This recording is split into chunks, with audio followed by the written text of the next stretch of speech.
नमस्कार बच्चों, आज हम करने वाले हैं कक्षा 7वीं के इतिहास का चैप्टर नंबर 4 मुग़ल साम्राज्य।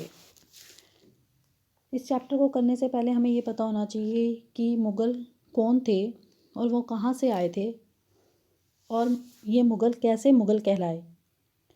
पिता की ओर से मुग़ल ईरान, इराक़ और वर्तमान तुर्की के शासक तैमूर के पुत्र थे। माता की ओर से वे चीन और मध्य एशिया के मंगोल शासक चंगेज खान के उत्तराधिकारी थे। मतलब क्या है, जो माता थी बाबर की वो चंगेज खान की पुत्री थी।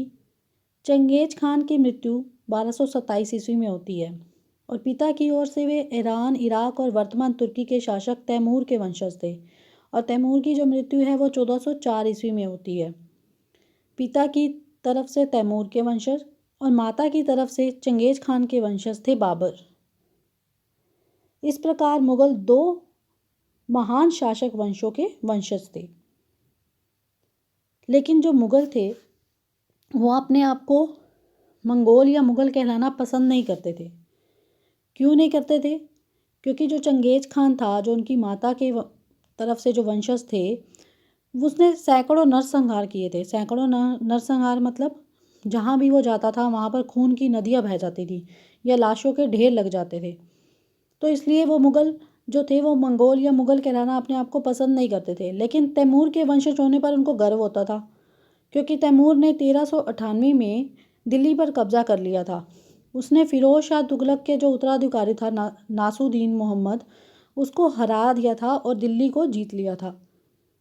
क्योंकि तैमूर दिल्ली जीत चुका था, इसलिए बाबर को ने तैमूर का नाम अपने साथ जोड़ा। आपको मैं एक चित्र दिखाऊंगी। उस चित्र में आपको मुग़ल राजवंश के सारे जो है तैमूर के जितने भी वंशज है वो आपको इसमें देखने को मिल जाएंगे। जो बीच में है सबसे, वो आपको तैमूर दिख रहा, जहाँ पे मैंने लिखा भी हुआ है तैमूर। उसके उत्तराधिकारी और मुग़ल सम्राटों का एक जो लघु चित्र है, ये 1702 ईस्वी में बनाया गया था और इसको बनने में 10 साल लग गए थे। 1702 से 12 में ये जाके बन के तैयार हुआ था, क्योंकि एक चित्र बनाने में उनको बहुत टाइम लग जाता था। क्यों लगता था? क्योंकि कलर भी खुद बनाने पड़ते थे और उसके बाद पेपर भी खुद बनाने पड़ते थे।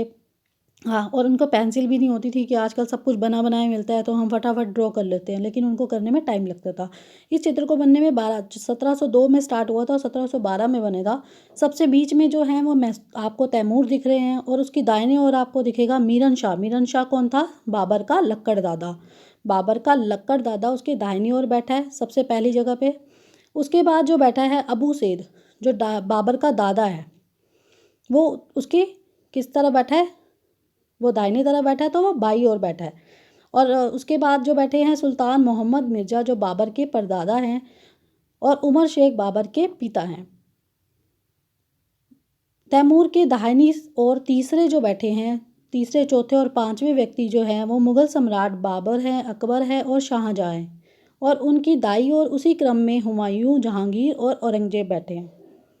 तो इस तरह से ये जो पूरा चित्र है जो तैमूर के पूरे वंशज का है।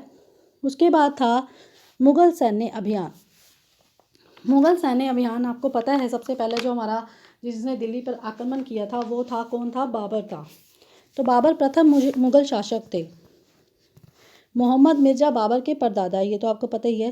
पहला मुग़ल शासक बाबर, जिसने भारत में उनका पीरियड है 1526 से 1530 तक, जिसने 1494 में फरगाना राज्य का उत्तराधिकारी प्राप्त किया, क्योंकि उसके जो पापा थे वो फरगाना में रहते थे और उन्हें 1494 में वहाँ का उत्तराधिकारी प्राप्त कर लिया था।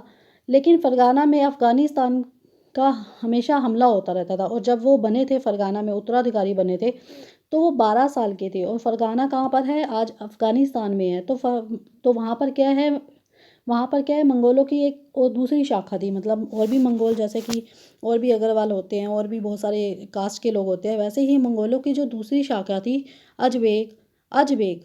तो अजबेगों ने क्या किया? उसको शासन करने ही नहीं दिया। क्यों? उसके ऊपर बार बार आक्रमण करते रहते थे और जिससे वो इतना डिस्टर्ब हो गया कि उसने अपनी पैतृक गद्दी को ही छोड़ दिया। 1504 में फरगाना, जो बाबर है वो फरगाना को छोड़कर काबुल पर कब्जा कर लेता है, क्योंकि उसको कहीं तो रहना पड़ेगा ना। फरगाना उसने छोड़ दिया तो उसने क्या किया? किस पे कब्जा कर लिया? काबुल पर कब्जा कर लिया। यहीं से ही बाबर को जो पता चलता है भारत के बारे में पता चलता है। जो बाबर था वो एक महत्वाकांक्षी शासक था। वो सिर्फ काबुल पर ही शासन करके खुश नहीं था, वो अपने साम्राज्य का बहुत ज़्यादा विस्तार करना चाहता था। और उसे अपने पैतृक पैतृक जो गद्दी छोड़ी थी उसने फरगाना में, वो भी उसको भी छोड़ने पर उसको अफसोस हो रहा था। और बाद में वो फरगाना प्राप्त कर लेता है, जो जीत लेता है, लेकिन वो अभी इस पे फोकस नहीं कर रहा था। तो इसलिए उसने भारत की तरफ सोचा। क्यों सोचा उसने भारत की तरफ? क्योंकि भारत उसने सुना था ऐसा कुछ, कि जब वो काबुल में था तो उसने सुना था कि भारत एक ऐसा ऐसा देश है जहाँ पर हर तरह का मौसम होता है, हर तरह के पशु पक्षी देखने को मिलते हैं, यहाँ पर हर तरह की हरियाली देखने को मिलती है। ऐसा मतलब कि कहीं भी और देखने को नहीं मिलता जो भारत में देखने को मिलता है। इसलिए वो देख सोचा, बाबर ने सोचा कि वो देश कितना सुंदर होगा जहाँ ये सब है। मैं काश वहाँ का राजा होता। और यही भावना जो थी बाबर को के भीतर आई, और बाबर ने भारत की सीमा पर धावा बोलना शुरू कर दिया।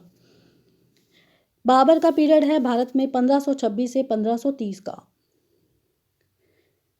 तो उस समय दिल्ली में जो शासन कर रहा था वो कौन था? लोधी वंश का शासन था। इब्राहिम लोधी उस समय शासन कर रहा था।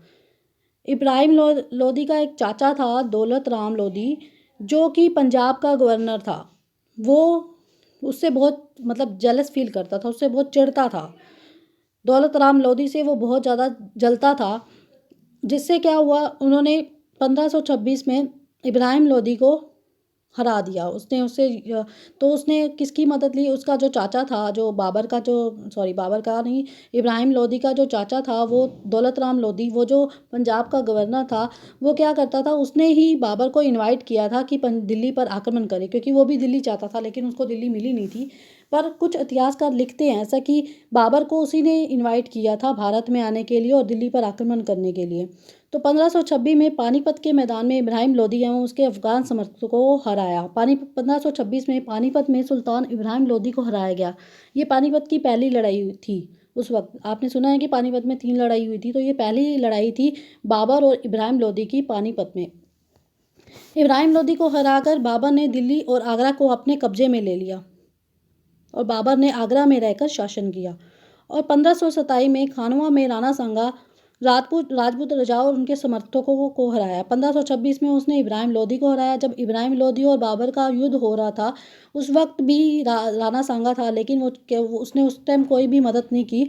लेकिन उसको ये लगता था ये दोनों आपस में लड़े, एक होगा तो एक को जीतना मैं आसान होगा मेरे लिए, क्योंकि उस टाइम राजपूत सबसे ज़्यादा जो मुग़लों के लिए राजपूत जो थे सैनिक, उनको हराना बहुत मुश्किल होता था। उनको हराना मतलब कि एड़ी चोटी का जोड़ लगाना पड़ता था। तो 1537 में जब 27 में जब राणा सांगा के साथ उसका युद्ध होने लगा था, तो बहुत से जो उसके सैनिक थे, जो बाबर के सैनिक थे, वो बड़े घबराए हुए थे कि राजपूत के साथ युद्ध करेंगे तो हम पता नहीं जीत पाएंगे कि नहीं जीत पाएंगे। लेकिन उस वक्त बाबर अपने सैनिकों के लिए एक बहुत बड़ा मोटिवेशनल उसने काम किया। मतलब इतना ज़्यादा जज्बा भर दिया उनके अंदर, इतनी सारी बात की, इतने सारा ऐसा कुछ किया कि उससे उसी समय बाबर को गाजी की भी उपाधि मिली थी, क्योंकि उन्होंने अपने सैनिकों में इतना जोश भर दिया था कि सैनिकों को कि वो युद्ध करने पर और इतने जोश से लड़े कि वो उस युद्ध को जीत गए। क्योंकि राजपूतों को हराना बहुत बड़ा मुश्किल काम था उनके लिए, लेकिन उन्होंने कर दिखाया। क्योंकि उसने बाबर ने ये बोला था कि तुम्हारे पास खोने के लिए तो कुछ नहीं है, हम पहले ही अपना सब कुछ खो के आए हुए हैं, लेकिन पाने को हमारा पास पूरा साम्राज्य है। तो इसलिए जो होगा देखा जाएगा, आप युद्ध करो। तो उन्होंने बड़े अपने सैनिकों के उनको गाजी की उपाधि भी मिली थी। तो 1527 में खानवा में राणा सांगा राजपूत राजाओं और उनके समर्थकों को उसने हरा दिया।